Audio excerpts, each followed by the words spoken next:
स्त्रियांचे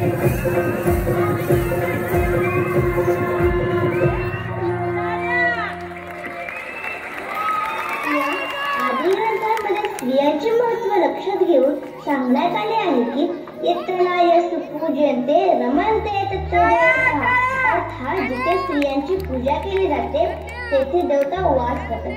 ती आई आहे ती ताई आहे, ती आई आहे ती ताई आहे, ती मुलगी आहे ती मैत्रीण आहे, ती मुलगी आहे ती मैत्रीण आहे, ती पत्नी आहे ती सून आहे, ती पत्नी आहे ती सून आहे, ती सासू आहे ती आजी आहे, ती सासू आहे ती आजी आहे.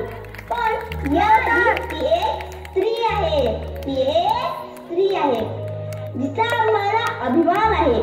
अशा थोर कर्तृत्ववान स्त्रियांना आमचा मानाचा मुजरा.